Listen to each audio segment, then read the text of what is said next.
Welcome to Shootin the Bull, the official podcast of the championship darts circuit. A casual conversation about the sport of darts, talking about topics of the day from a North American perspective, featuring a cast of characters and contributors from the CDC roster and the world of darts. Now here's your host, Anthony Eugenio. Yeah, baby. Let's do this. We are here for the next episode, episode 2 of Shooting the Bull, the official podcast of the championship darts circuit. Welcome in. My name is Anthony Eugenio, your host for the evening. Thank you for joining us on YouTube and Facebook. Please like the stream and subscribe to the page. You can also find us on social media, Facebook, Instagram, X, and TikTok. You can find us at Champ Darts. This will also be found as an audio podcast on Spotify and Apple Podcasts and other great podcast platforms. Please subscribe to the page and give us a 5-star review if you like the content, okay? So without further ado, let's open up the show, introducing two of the boys from the crew, two guys putting in the work, putting in the travel, putting in the dedication to help make this dream come true that we all have. So let's welcome in, firstly, Mr. Sean Green. Hey, what's up, buddy? Dynamite. There's our man. Thanks for having me on. I'm excited to be back on the Shooting the Bull. I'm excited. This is it's going to be a good great night. Always good to have you with us. And we are joined by my buddy, Pete Citera. Let's go. There he is. There is Mr. Pete. So how does Green get a nice action shot in his little intro, and I get one looking like a crooked smile? Like, how does that happen? I need a better. You have the better soundbite. You have the better soundbite for sure. He's greased the right palms. You make the right connections. So I know some people. Exactly. Pete don't know anybody. Make an offer you can't refuse. We want to. Sorry, I didn't mean to derail it this early. No, that's okay. Trust me, tonight is going off the rails many times. We're going off rails. We're going into ditches. We're going to hit abutments, people. We're going to have a blast. And you can be part of the show. Don't forget, in the chat, you can leave comments and questions. And as the show wraps up tonight, we'll see what kind of questions we have. And you can be part of the show. And you're going to want to stay tuned, because later in the show, we're going to find out what's in Pete's glass. All right, can I go? I don't know the answer. I don't know the answer to this at all. We're going to find that out. That's everybody's on the edge of their seat to find out what's in Pete's glass. Look at him. Look, I can't wait to guess. I'll tell you that much. We're going to tell the story of the segment, right, when we get there? No, we're going to leave you completely out to dry. And we're going to bring always have a drink. Straight to an AA meeting when the segment's done tonight.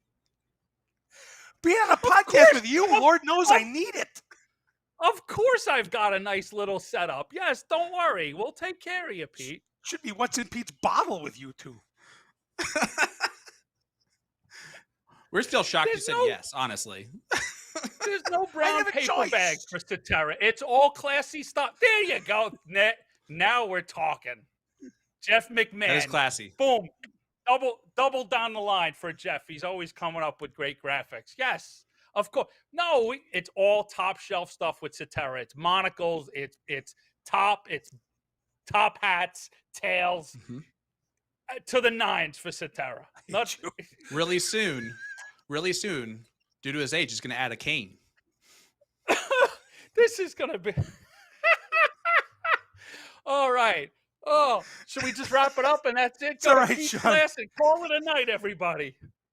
Only the good die young. I'm going to make it to probably 103. All I'm trying to do is make it 104 then. Oh, yeah, we're measuring years in centuries. Ouch. All right, Eugenio. Take off the plane.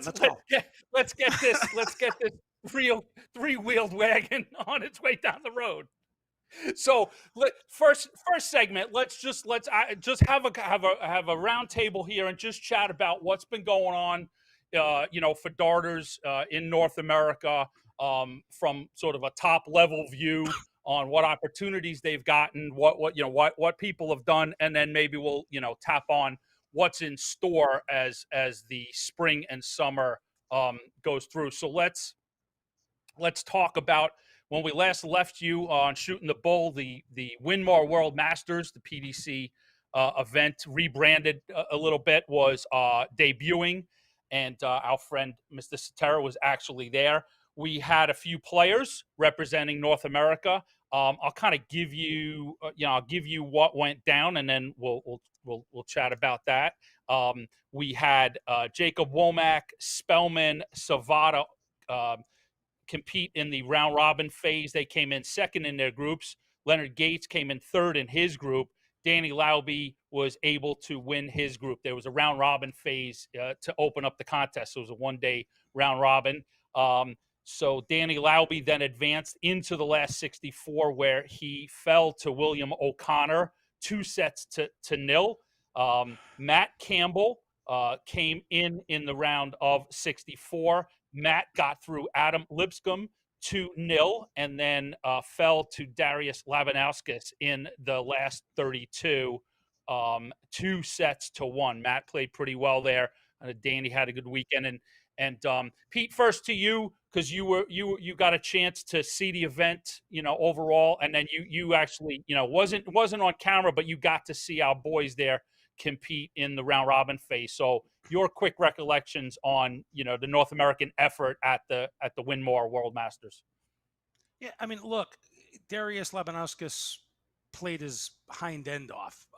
Matt maybe should have won that match. He had darts to advance and actually qualify, and Darius took out I think it was a 119. Don't hold me to that, but it was ton plus finish under pressure, in a format that is just brutal, right? I mean, best of three is set play is probably the most brutal format and punishing format out there. You can't make mistakes. Leonard played okay. I've seen him play better, but William O'Connor played fantastic. Danny won his group. You mentioned he won his group out of the round robin. He did. Actually, he got through. If memory serves, he was one of two that actually got through on the tiebreak. So happy that he was able to advance. We saw some, Alex. You can talk to Alex. Alex is not going to be happy with the way he played. I think he acquitted himself fine. But that was a winnable group for him, and he just had some bad luck along the way. And then, Jake Womack got some valuable experience, and as did Adam Savada. Adam Savada came down to, again, the last leg of the last set. It was the last leg decider where he lost. So all of our guys really acquitted themselves fairly well. It was great to be in that room and watch them play. Sean, you get to see these players not only from a CDC perspective, but in the other tournaments that you cover. So your take and recollection on what the North Americans went through there as the Winmau World Masters sort of came back out to the world in its new form and fashion. I loved it. I love the format. I love the rapid pace feel to it. It was almost like you have to be on the edge of your seat the entire time. Which is really cool. It's the first kind of its kind where it's that kind of quick.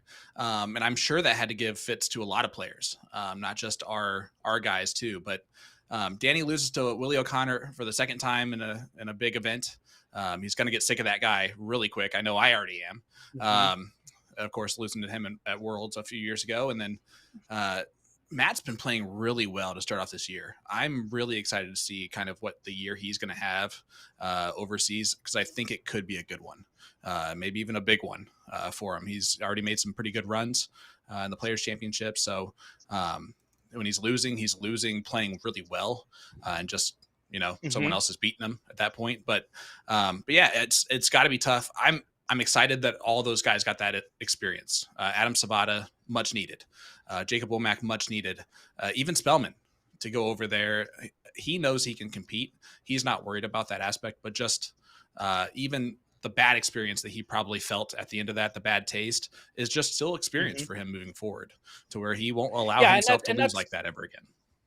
Right. And that's sort of the point of this chat is the, darts is feels that it's, it's just about, I don't want to say it's at its apex, because we certainly hope for continue rise, but it's, it's about as, getting about as hot as we've seen. A lot of us here have been in this game for a long, long time, and worldwide the exposure is good, and that's filtering down to the North Americans, to the opportunities they get to play. So, jumping off point that you set me up for, Matt Campbell, good performance there. Then went on to qualify for 2 of the European Tour events, along with Jim Long. Matt's going to be in the Belgian Darts Open. That's going to be next weekend, March 7th to 9th.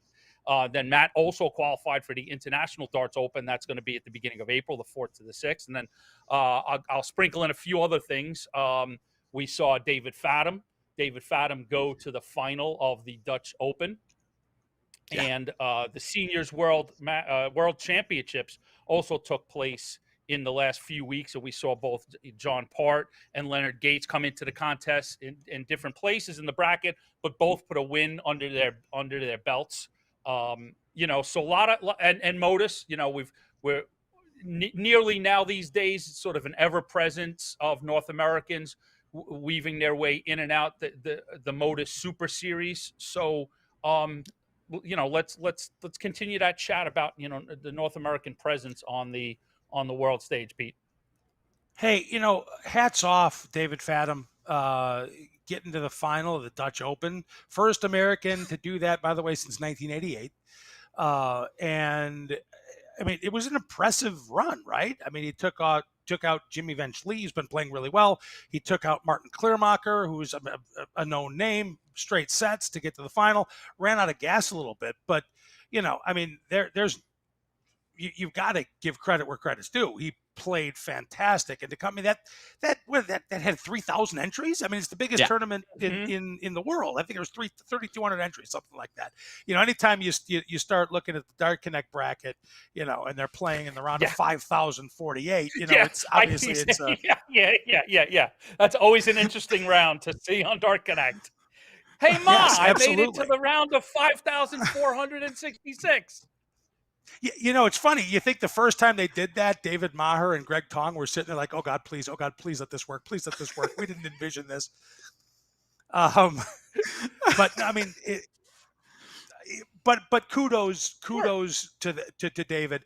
And look, Jim Long on his PDC Tour debut ends up qualifying for the Euro. Matt's qualified for a couple of Euro tours. Matt, Jim's on a 2-year card, so it's gravy at this point, right? Matt obviously is defending, but in order to really kind of climb the ranks in the modern day PDC, those Euro tours are gold. They're vital. And so vital.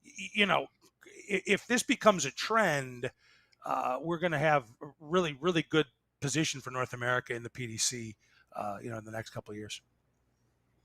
John? Yeah, absolutely. I want to also congratulate Dave. I remember watching or reading his status before the first day, and he's like, all right, I got to win 7 matches just to make it to day 2, and I'll be in the top 128 at that point. I'm like, what? That is insane. Usually that is way further than you have to play to win a tournament. And then I looked at the bracket and everything. For him to beat number 1 seed, favorite kind of coming in, and Jimmy Van Schlie, you mentioned that. Martin Kleermacher in the semis, who had to be a clear favorite over Fadum, and just to see him ride the wave with everybody was really cool. In straight sets to Kleermacher. Yeah, let's not gloss that.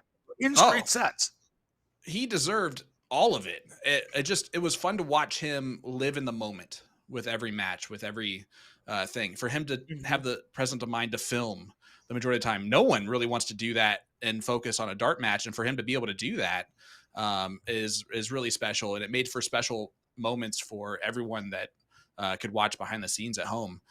So it was really special, and for him to make it past day one, we were like, oh, okay, that's really cool.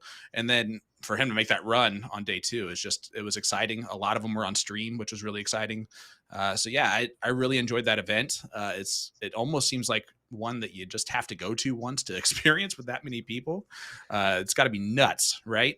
But yeah, and our guys are really getting a lot of exposure and a lot of great results. I'm looking forward to only 8 qualifiers now for the European Tour events through those qualifiers instead of however many it used to be, which is it's a little bit harder to qualify now for Which that. magnifies so for our what, guys you to know, keep doing the Matt Yep. getting in 2 of them. Absolutely. That, you know, that huge. just sort of magnifies that achievement. Like Pete said, you know, Matt's in that place where he's got to get the work done to retain that card, and these appearances and the opportunities at the European tours will go real far. Yeah, I don't absolutely. wanna And then beat- for Jim Long to start his PDC career like that is really cool. And I think that that's a kind of a spark for him right out the gate, where usually our guys tend to stick in the mud their first year a little bit, trying to get used to everything, which is definitely part of it. Thanks but for bringing Jim's up. come out and done well.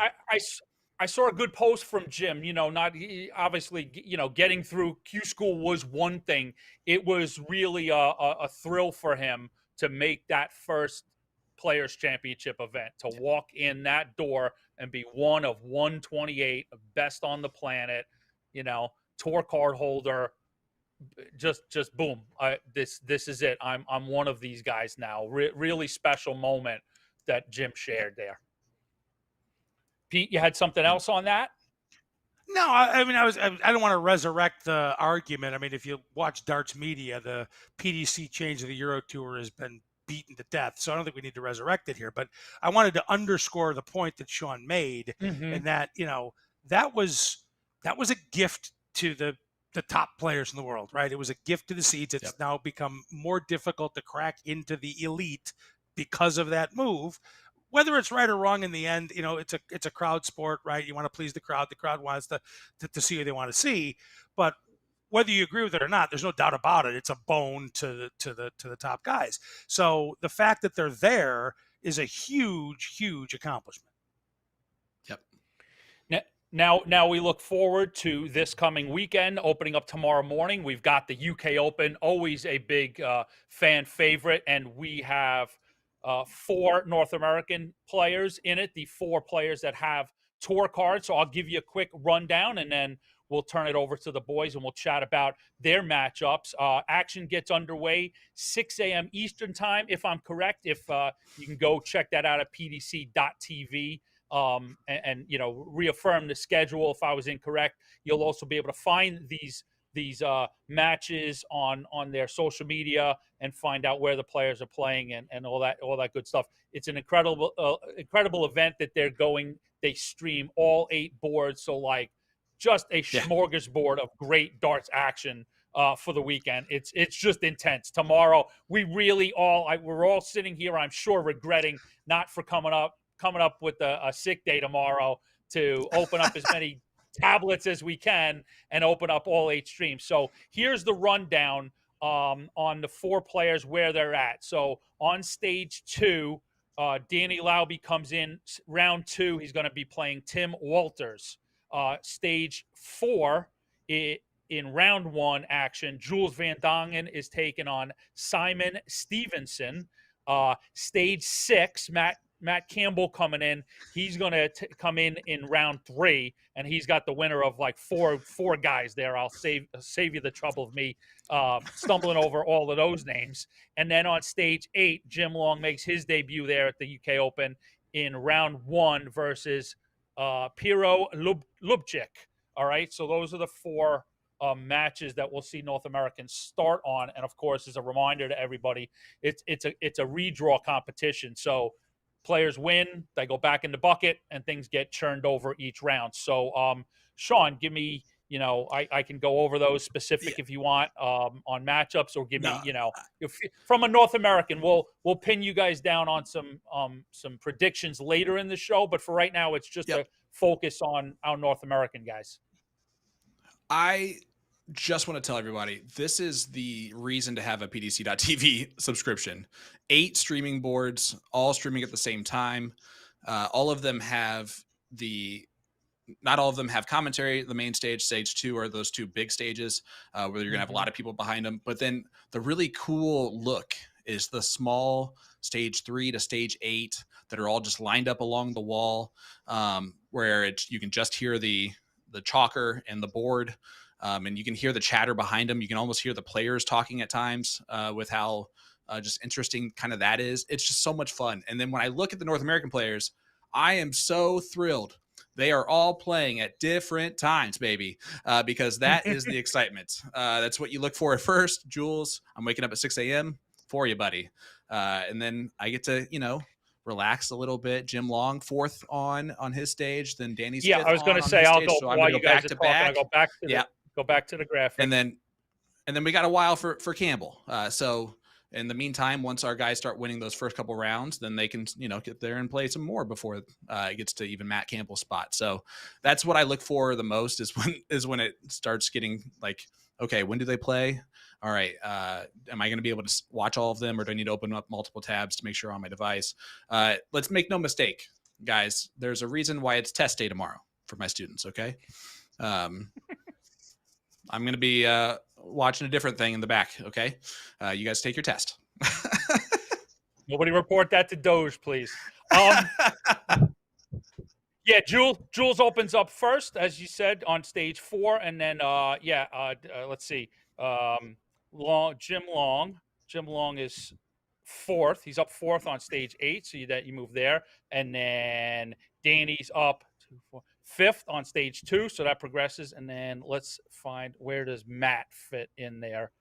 Stage 6, second to last. Second to last. Oh, exactly. So you'll finish up with a great Matt Campbell match there in round 1. So, Pedro, your take here on North Americans, and a little bit of UK Open stuff. All eyes on Jules Van Dongen. Let's hope that he finds form. I don't know if he posts on social media that this will be his last event. He's going to take time away from the Pro Tour to get whatever's going wrong right. So let's just let's keep eyes on him, root for him. I really would love to see him find it. He's got it.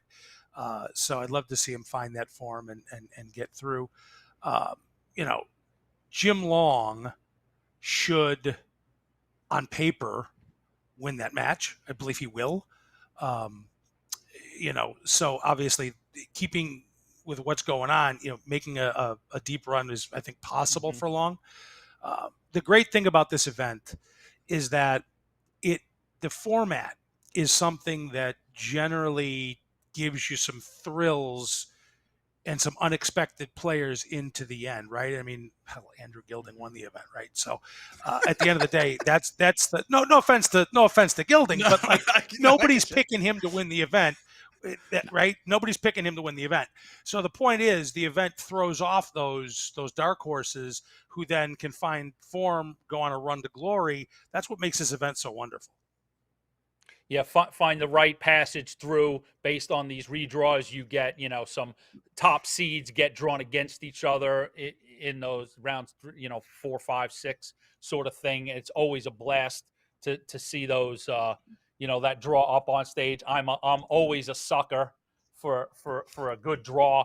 We had a piece of information there. Our friend and compatriot there, the bearded dart guy, Jason Watt, in the chat says that according to him, Danny Lauby's opponent Walters withdrew, so that would put Danny into the 3rd round. So that's based on to win on Jason's info. So we'll get that confirmed. So yeah, I mean it's going to be a blast. I've heard that, like Sean was talking about, that room, that 3 to 8 room is, some fans think that's probably the best room to be in all year, just to see all of that action unfold there. So excited for the weekend, see how our guys do, and hopefully we get some serious runs. Now let's if we want to touch real on quick, what's coming up for, yeah, of course. Real quick, I just want to, if that is true that Walters did with Drew, then Lobby actually now is stage 6, and he's on 2 matches before Matt Campbell, which is almost even better, because now he could stay on the stage and we don't have to move, On stage 6. Yeah. Oh, I'm in my prep. I see you there. Sean, I Yep. think you In might have round hit mute. 3. Danny I will mean, play the personally, winner I think this is the best Sean Green clip ever, but you might want to. Yeah. So, yep, Sean's right there. Yep. So Danny will sort of prep to be up there, and yeah, you can find that stuff where those players. I went and picked out round, their first match. Jim Long would actually, if Jim advances, he's right there. So all of a sudden, stage 6 would become your North American showcase with Long, Lauby, and Campbell. So we'll keep an eye on all of that stuff. So Pete, let's finish up the segment with touching on what other opportunities are coming up for these guys, North American players, through what we've got coming up, CDC leading into some PDC events, opportunities. Well, I know we've got a promo teaser for this, but obviously the U.S. Darts Masters is coming up. So, if you're a North American, you fancy giving yourself on that stage, you're going to have 2 chances to do that via the CDC. I can share that there will be a qualifier weekend 1 in Niagara Falls and also a qualifier weekend 2 in Cambridge, Ontario. So there'll be a chance in both countries. Come on out and try to win your spot there. That obviously is the showpiece for North America. There's no doubt about that. We'll have people who've already qualified. You'll see Gates in that. You'll see Spellman in that. So there's spots to be won. You also have the tour card holders we just mentioned will all get a chance to ply their talent on that big stage at MSG. And hell, the great thing is Matt and Jim and Matt especially, right? But if they continue their form, I mean, look, we had Jeff Smith go to the final of that event. And I'm not talking North America. I'm talking about the U.S. Darts Masters, right? I mean, some magical scripting. You couldn't have written the script any better. Those guys got what it takes. We've seen it. So, I mean, look for some surprises at Madison Square Garden this year. I think that our guys are really well positioned to make some good runs.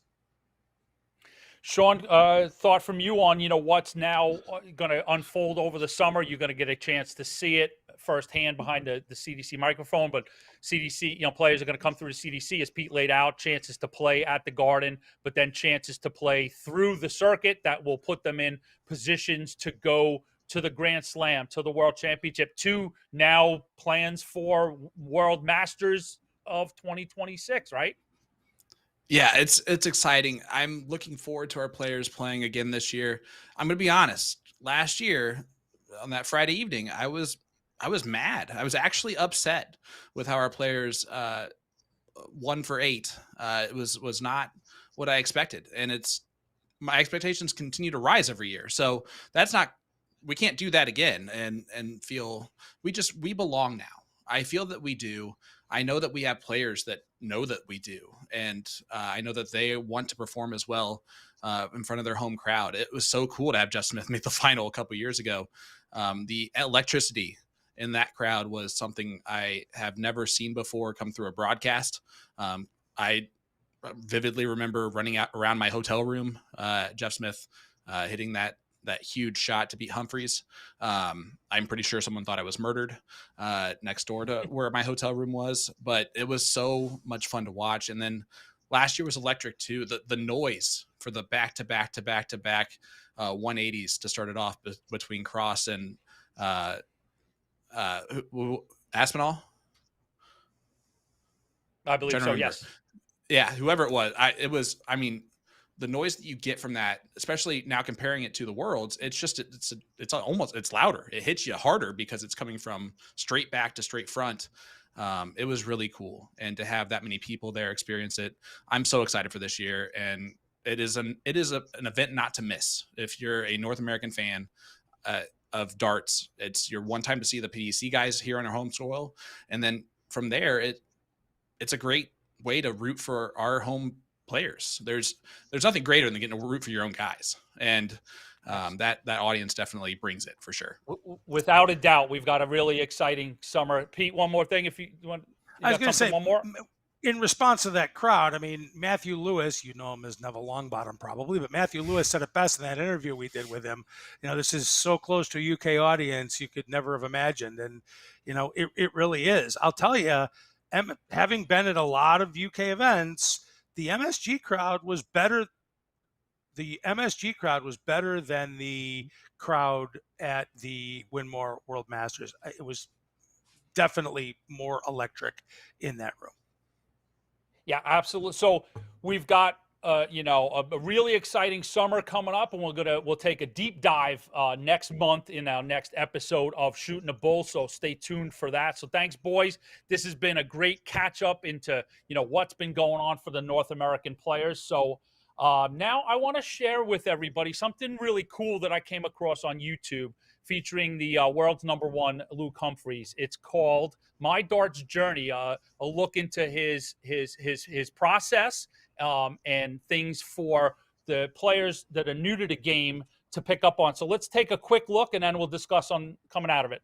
For players starting out, Luke, have you got any decent practice techniques they could pick up on?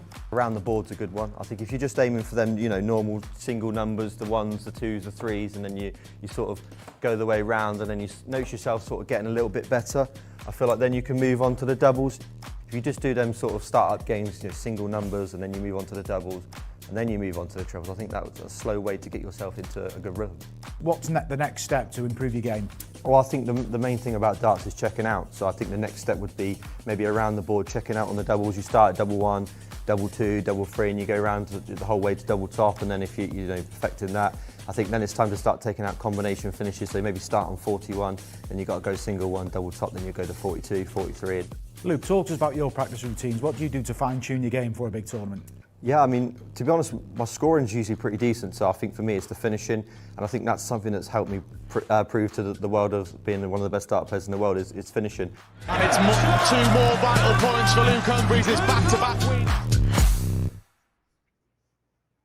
Our wonderful CDC partners, Winmau, has teamed up with the world #1 and former world champion Luke Humphries to bring you into the world of darts. My Darts Journey is an 8-part series streaming now on the Winmau YouTube page. So, boys, quickly, do you have anything to sort of tag on to that in terms of, yeah, we all played, and that's how we got to these seats. So, and some can argue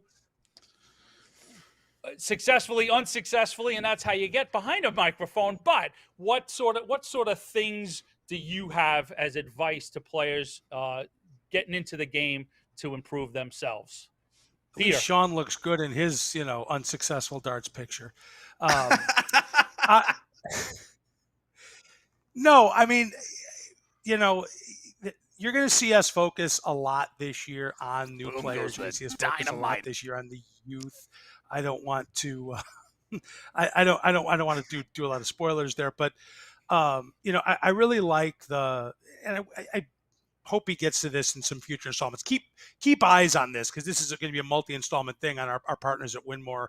Keep an eye on their social media. They do a great job with this. But, you know, to get better, don't focus on – it's like golf, right? You can have a terrible round, but you go and birdie the 18th hole and it keeps you coming back. The trick is – and, again, I'm in Sean's wheelhouse because I'm a terrible golfer and he's kind of scratch. But, you know – when you're dealing with that, if you can focus, just shove the negative to the side, right? Negative happens, especially when you're new to the game. Hell, I think I still average like 39. So at the end of the day, that's your CEO of the CDC, everybody. The worse you are at the game, the higher you get in the administration side. That's just the way it works. Was clear. Okay, my point came across clearly. Thank you, sir.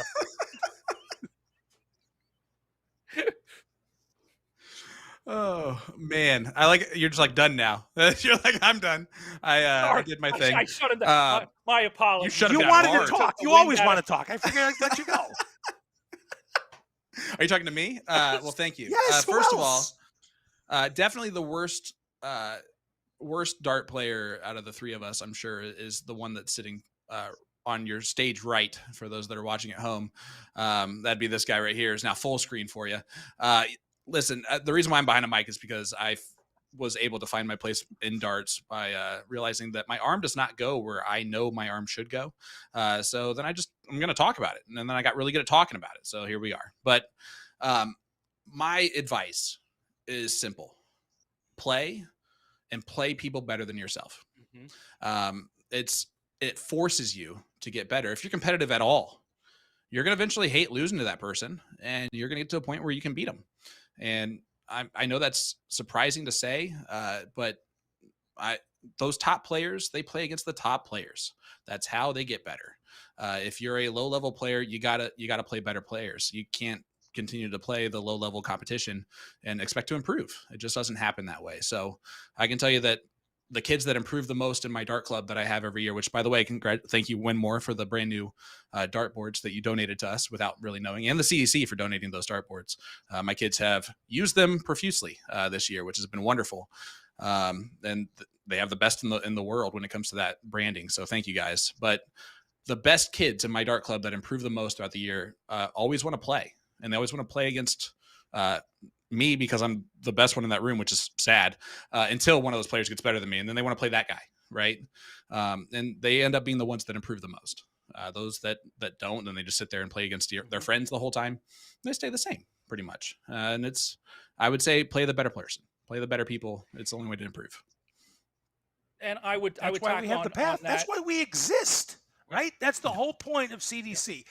Best players playing best players more often, beating each other up in a on-site scenario where your competition's breathing down your neck, trying to take out that big combo finish and send you home. Like, that is where diamonds are cut, right? I mean, there's other things as well, certainly, but that's why we exist.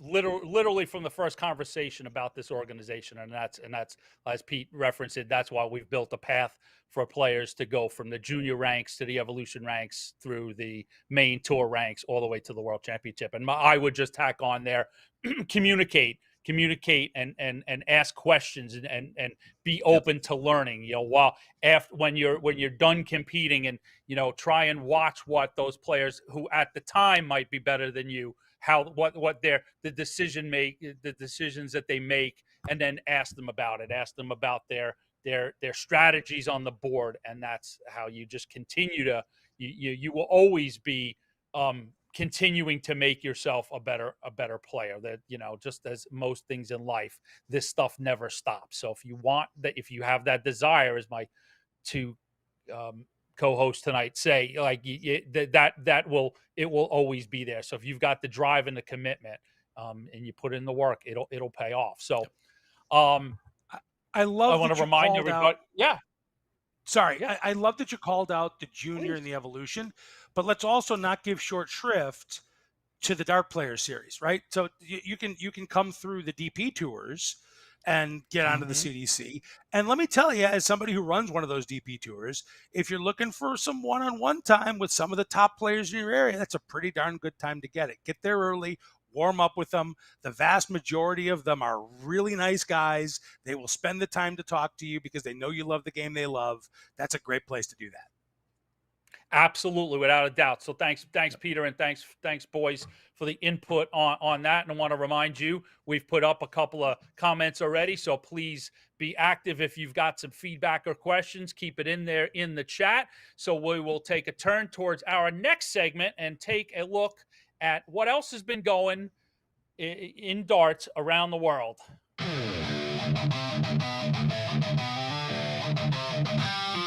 Are you ready? And now, darts around the world!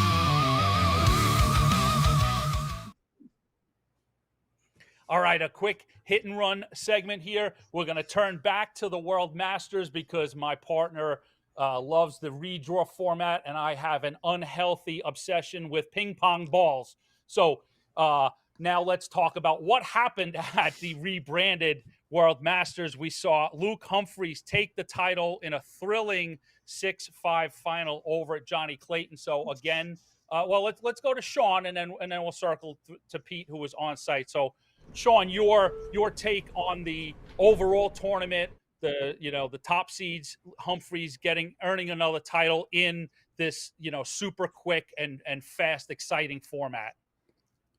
Yeah, I mean, I think one of the arguments heading into this was that anyone can win a race to 2, and then anyone can win multiple races to 2 against anybody and move forward. So for the winner to be the world number 1, that tells you that he's still playing the best of anyone right now in the game, especially in pressure situations, which is what that tournament gave you every single leg. It seemed like, and you really so did much fun. see some sets, and then subsequently matches completely flip. But with that, first to two sets thing, what pressure that puts on that first leg, but then just the ability for those matches to flip so fast was incredible. Yeah, it was great. And then I want to give a huge shout out to Johnny Clayton. In the first round, he averaged 112.7 something. That was the highest average ever in the World Masters. So for him to then make that run all the way to the finals, it almost seemed like it was a given scenario after that first round victory that he had. So that was really cool to see as well. I love Johnny Clayton. He's such a quiet, down to earth. It seems like just one of the guys types of players that makes these good runs sometimes, but always seems like the forgotten person. Pete? Sean gets the 2 minutes. No, I will say, to me, Luke Humphries obviously is Luke Humphries. Johnny Clayton's a story of that tournament. For the reason Sean said, and also the fact that, I mean, he could have just packed it in and said goodnight in that final, gotten home a little earlier, whatever. But, I mean, talk about showing some scrap and getting back into it. You thought he was going to go down, 5-1, and then he ends up coming back, 6-1, sorry, and he comes back and he ties it and forces the last set. God bless. And nobody's happier about that event than Winmau themselves, because now they got 2 of their players in the final. So it's their name and they're 2 of their players in the final. So it obviously worked out well for them. So we move now on to the Senior World Masters, where Ross, the boss, Montgomery, lifted the title. We saw good performances from John Henderson. Your take on the Seniors World Championship there, Pete? We talked earlier about Gates and participation there. What say you? Yeah, I mean, it's no secret, and I actually said this to Jason Tame when we were over in the UK. I'm not a huge fan of the seniors being 45 years old. I mean, I say that now, especially because I'm well north of that. So I don't feel my AARP membership card did come in the mail the other day, full disclosure, but I don't feel it. But look, I really like the fact that these guys are getting a chance to play. I mean, I looked at that field: Chris Mason, Mark Dudbridge, Kevin Painter, Richie Burnett. I mean, these are the guys, Steve Beaton, Mervyn King. These are the guys that when I cut my teeth on promoting this game, you and I it's exact phrase I was going to say. You and I cut our teeth on, right? Absolutely. And so, seeing them play again and play well in a high stakes environment, I love it. Kudos to them. It was great to see John Part beat Jim McEwen. It was great to see him get that win. It's great to see Gates get a win. Obviously Leonard's going to be disappointed. He'd be tapped as one of the favorites for this, but hey, you can't win them all, and showing on that stage, playing on that stage the way they did, kudos to them. And, it also, kudos to Montgomery for, I think Graham Usher probably will look at it and say, I wish I played better, but, kudos to him for just kind of waltzing away with that final, and it was never a doubt. And 10 seconds for Sean. That's all right. It's welcome. The Senior Worlds. We gave it to the senior. It's fine. He can talk about it the whole time. It's his event, pretty much. And with that kneecapping, we'll move on. We saw shots fired. Some emotion last weekend at the Premier League from Luke Littler as he exited the stage. So, gentlemen, was that just a cyborg malfunction, or was it some just simple human frailty?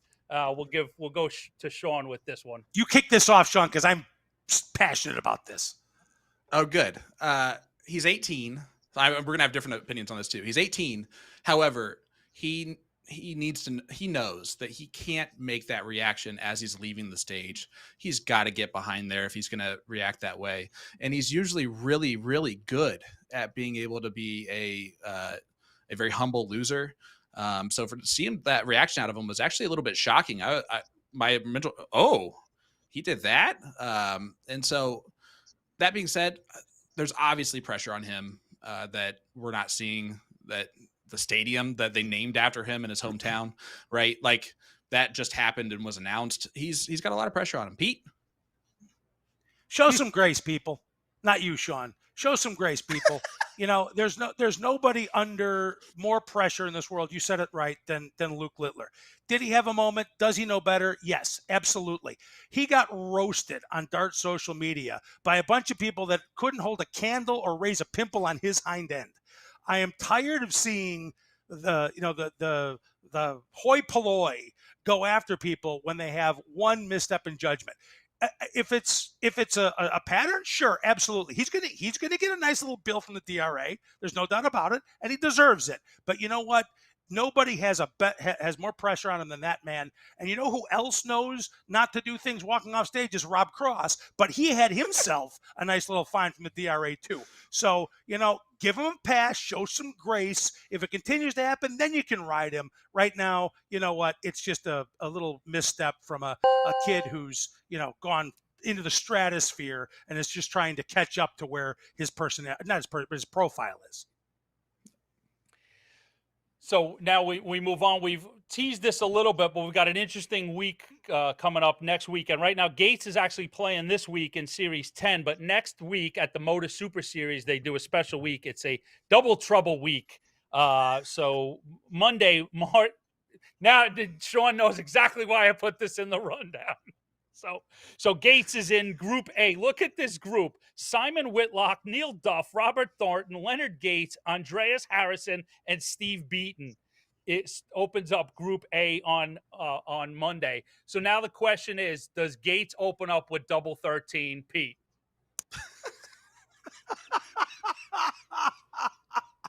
I mean, now that you said it, somebody's got to get in his ear and tell him he has to do it, right? He knows this double. He didn't count for anything, but he knows this double. That is one of the most. It's the from the U.S. Darts or the North American Championship final, but it's one of the most legendary calls ever. Thank you, John Part, for that call. But look at that Group A, man.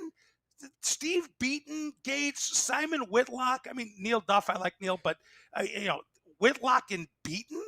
Come on, man. There's some talent in that group. Harrison might be like one of the most informed dudes, right? Like, but yes, I mean, you're right. Name IQ is, right? Yeah, Harrison is the guy who goes for the 150 9-darter on bowls. So he has a lot of fun with the game. I'm interested. So it's a whole bunch of gentlemen that are past the age of 50. With Keegan Brown and Ted Evans in Group B, and then Keegan Brown in Group C. And Ross Montgomery just coming off the seniors. He's a great. I mean, B and C are also shocked. It's crazy. It's crazy. That being said, Double Trouble. It's a funny name for the week. All these guys obviously are much better on doubles than most in the world. So that's just a really funny name for it. But yeah, I love this. It's going to be a great week to watch. I'm looking forward to it. Okay, so now we've touched on UK Open a little bit. We took a look at our guys from North America. Now I want to ask the boys to, since it's a redraw, we'll give you some wiggle room. Give me, two players that you could see winning this, and any other little pieces of the UK Open that you want to throw in. So Peter. All right. I'll give you I'll give you one favorite and one dark horse in this event. The favorite I'm going to give you, and it's the easy one to pick given that he's in form right now, is Gerwyn Price. I can't believe I just actually agreed with Keith Deller on something, so that probably means he's going to crash and burn. But he's my guy. He's my ride or die on the A side. And you know what? I really want to see. Okay, I lied. I'm going to give you two. I think we can see a deep run from Martin Lukeman. I'd love to see it. He played fantastic, early, late in the year last year, and there's a part of my heart that wants Halpaipua to do well, only because, he's another story, comes, out of the oceanic region, flies across the friggin' world to pursue his dreams. I'd love to see him make some noise. Obviously, our North American guys too. Names. Yeah, those were some good names. I mean, North American side, we all want them to win. Like, that's, of course, we don't need to say that's that. Yeah, that's a given. We set that aside. We know that that's a given. Yeah, and honestly, in a redraw event, it's probably a little bit more possible than it would be in a normal one. You mentioned Andrew Gilding earlier, but I really like Chris Dobie's form right now. He's one that I'm interested in watching, especially in the redraw. I think that he sometimes gets paired against some bad people early in tournaments that really makes it hard for him to move forward. I'm hard pressed to think that MVG is really wanting to gun for this title. And the reason why I'm saying that is he got out of Premier League tonight pretty early, and I'm sure it was to get to there quicker and practice all that. So those are my two picks. Can I respond to your MVG thing? Yep. He just got dumped by a qualifier, by an amateur. Michael Flynn dumped MVG in the first round of a Players' Championship event. I think that he's going to be really mad about that, and I think that you can tip him to do well in this event. Yeah, I heard today on that broadcast that he's yet to win 2 matches in a row in 2025, which is an astounding thing. It's early, but still, Michael Van Gerwen not putting that. You're both wrong. Cool Hand Luke continues his hot ways, and he raises the UK Open trophy. All right. Well, anyone can pick the easy route. You took the easy route, Eugenio. Really? Humphries? Let me guess. Your second pick's Luke Lither. Right. Exactly. It was actually Gerwin Price, but Pete took that already, so it's off the table. It's Cool Hand. No doubts, no talk. That's it. Put it in the book. Take it to the bank at 1-9, right? Yeah. Take it to the bank. We're going to move on now. We're going to transition to a little promo. We've touched on it, but we're so excited about it. The PDC U.S. Darts Masters and North American Championship returns to Madison Square Garden in June. Roll them. Unbelievable!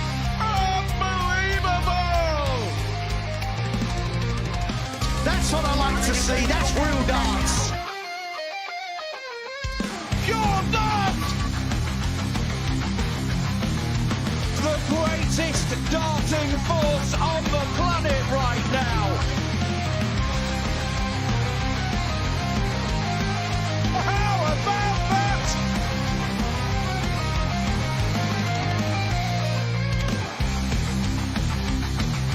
Oh, magnificent!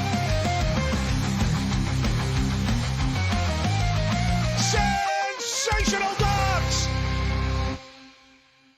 All right, the U.S. Darts Masters returns to Madison Square Garden, June 27th to 28th. Tickets are going fast. Go to pdc.tv/tickets to get yours today. Don't miss out. Pete, put a tag on that.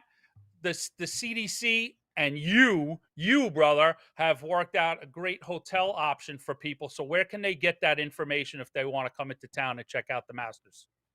Absolutely. Once again, we have a great deal with the Wyndham New Yorker Hotel, which if you've never stayed there, literally, it is across the street from the entrance to MSG.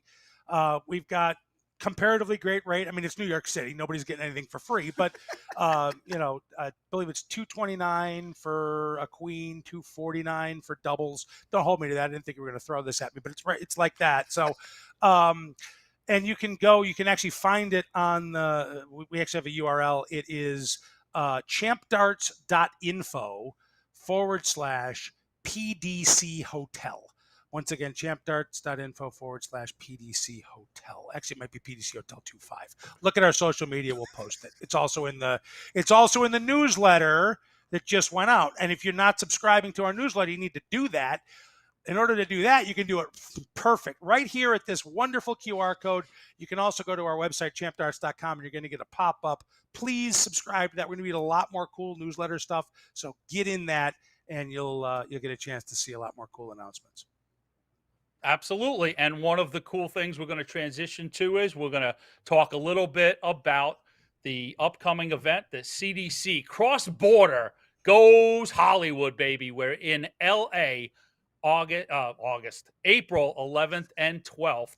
So we see the return of the cross-border darts challenge. So, Pete, let's discuss a little bit. We're just getting things, underway, and we're going to have more news rolling out in the next couple of weeks. But give everybody sort of a synopsis of this event that returns for the third year.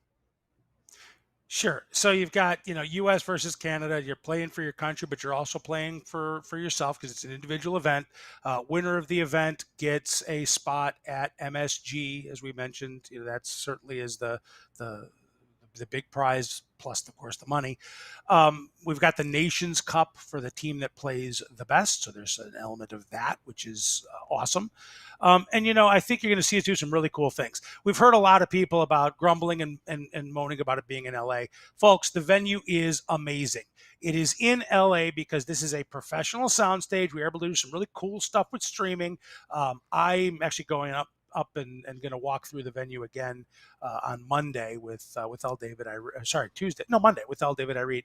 And I could not be more excited. LED walls, fantastic. We can do pyrotechnics if we want. I'm not saying we will. I'm not sure if that's in the budget, but we'll definitely be able to do some really awesome stuff. We're going to try something new. So we're going to actually have a little pay-per-view. It's time to put your money where your mouth is if you love this game. We're not going to charge you $60. This isn't going to be, WWE. I don't think they do pay-per-view a lot anymore, but you get my point, right? It isn't going to be an MMA event. We're going to charge you a real reasonable price for great darts entertainment. And if you're lucky enough, we will have very limited tickets available. The focus on this event is going to be the stream and the production, Sean's commentary, the really cool stuff we can do. Well, maybe not Sean's commentary, but the really cool stuff we can do. Had to do it, Sean. Sorry. Please don't focus on my commentary. The really cool stuff we can do visually for streaming.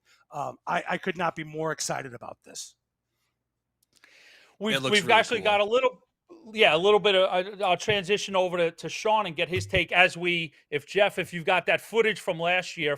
We were in Uptown Social in the Michigan City, Indiana, and Sean got the opportunity to call a 9-darter that Alex Spellman hit. So, Sean, give us a little bit, from your position behind that mic, the excitement that was the cross-border and Nations Cup last year. Oh, man. First of all, thank you again, Alex, for hitting that 9-darter there. You want to talk about an atmosphere. I'm pretty sure Gordon Dixon's arm is still bruised because every dart that went in after the first 6, I was hitting his arm probably pretty hard next to me with intense excitement. I was standing up at one point. The headphones almost flew off my head. It was absolutely incredible to be able to call something like that. And then the storylines from cross-border it's so easy to do commentary on this event because the storylines write themselves and they're always evolving.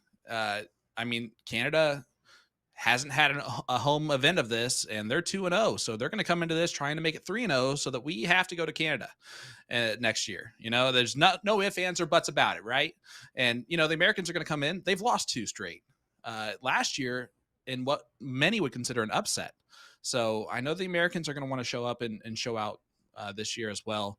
Having it in LA adds an extra layer of excitement, an extra layer of production that we're going to be able to do that, of course, I am so excited about. I cannot wait to get out there. It's also during my spring break. So I'm like, you can get me out there early if you want. If we can get in there, let's do it. Let's have some fun. But I'm looking forward to it. The amount of stuff we're going to be able to bring is going to be fantastic. And I cannot wait. Really unique format that sees 8 players on the U.S. side, 8 players on the Canadian side that go into a singles bracket. So all of the first round matches on Friday night will be USA versus Canada, and then inside that is what we call the Nations Cup. Each side earns a point for a win. So in theory, you've got 15 points up for grabs, and the team with the most points earns the Nations Cup. And as Sean mentioned, Canada has won that twice. So you have a track of what the nations are doing, and then you transition into Saturday with the 8 winners from Friday competing in that singles phase to raise, the trophy for the cross border, $3,000 in the bank account, and a spot, as Pete said, on stage there at MSG. So Pete, we have some, exciting things coming up literally in the next days and weeks in terms of rosters, information about the venue, production, all that stuff. So put a cap on what's to come here for the CDC cross border. Thank you, Colin. You'll see us announce the lineup in probably the next week, and certainly tickets will go on sale. They're going to go on sale through the actual venue. Venue is called Hitcore, and they'll be priced for what they are. It's definitely a premium to be on site, so definitely going to be a good price point. But you're going to pay for the experience you're going to get there, because only about 70 people max are going to be able to get in that venue. So it's going to be pretty awesome. I do want to kind of reference something Sean said about Canada. Why aren't you in Canada? When are you going to be in Canada? You're right. We need to be in Canada. Absolutely. In a perfect world, we would have been in Canada. But I also need you to understand, if you're watching home going, why are we not in Canada, that the logistics of going to Canada for an event like this are absolutely different than the logistics of going to our home country of the United States. We will get to Canada, all right? I will put my career on the fact that we will take this event to Canada. It needs to have a venue. There's government things that need to be done that we need to take, the ability to kind of get through over the finish line. The budget is different in Canada than it is in the United States. And yes, I know the Canadian dollar is a little weaker, but it's significantly a different event from a business perspective in Canada. So we'll get there, but this year we're in LA. So stay tuned for more news coming up from the cross border and more news on the overall circuit. So as we transition out, we just want to have a little fun with our buddy. We give him a lot of guff in the private chats. Pete, flies all over the planet, working all of these events, and he always takes time to have a wonderful meal and a fine cocktail. So this evening, we want to find out what's in Pete's glass. Pete's glass. What's in that's classy. Pete's glass? Where has he been? What's in Pete's glass?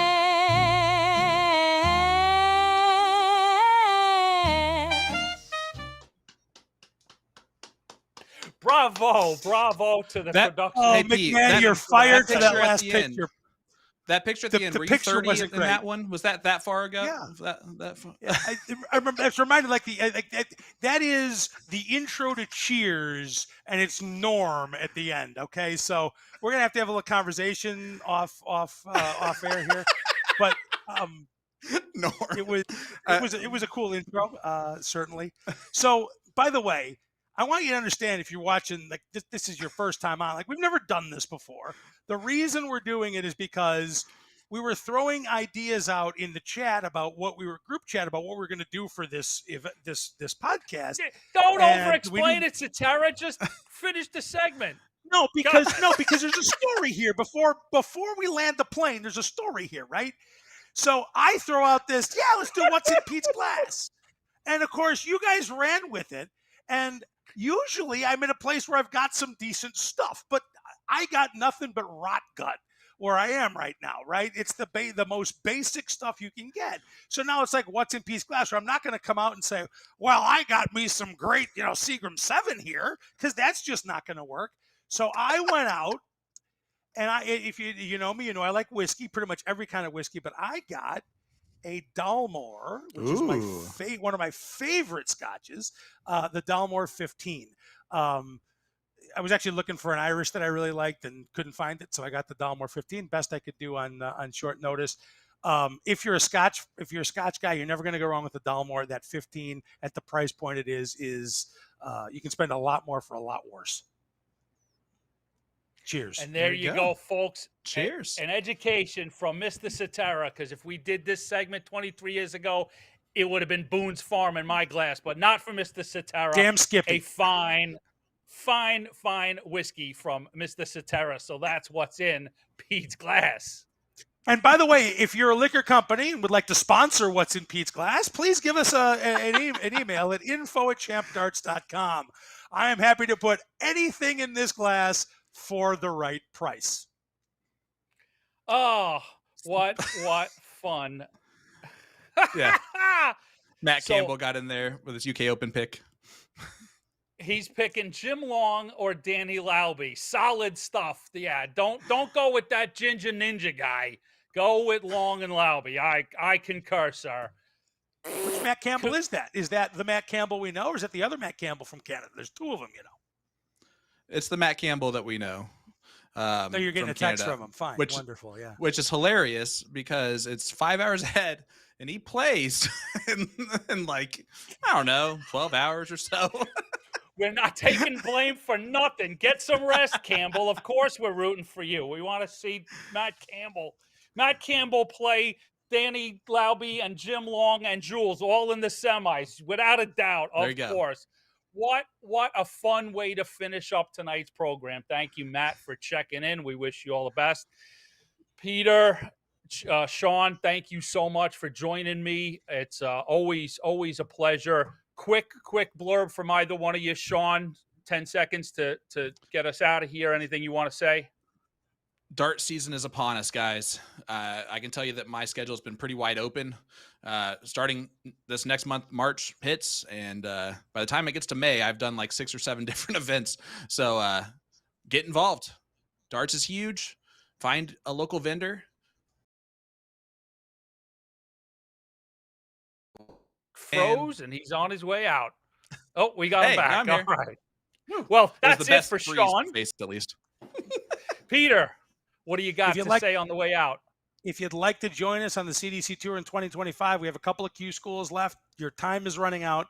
Next one is in Grand Rapids, Michigan. That is next Friday. We also have one in Virginia Beach. We are adding one. It's not on the site yet at Early Bird, so we're really excited about that.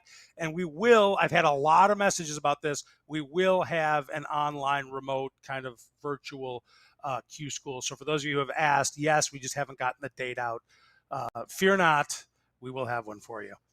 Yeah, lots coming out, and this is going to tie a nice bow perfectly. Yeah, lots of info coming out for Championship Darts Corporation and circuit info, starting this weekend, the beginning of March. So March is going to be chock full of info. And you may ask, how can I get that information? Of course, you can keep tabs on our social media, but we do highly suggest that you sign up for our newsletter. So if you sign up for the newsletter, you'll be the first on latest news, tips on improving your own dart game, special offers, discounts, and insider info.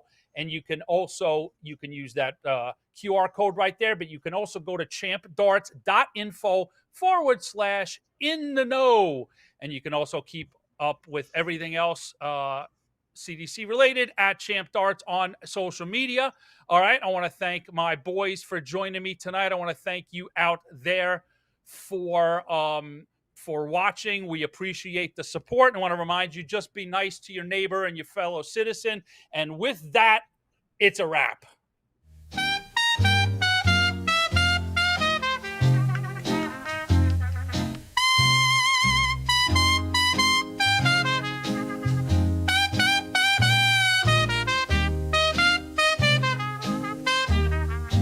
What's in Pete's glass? Where has he been? What's in Pete's glass?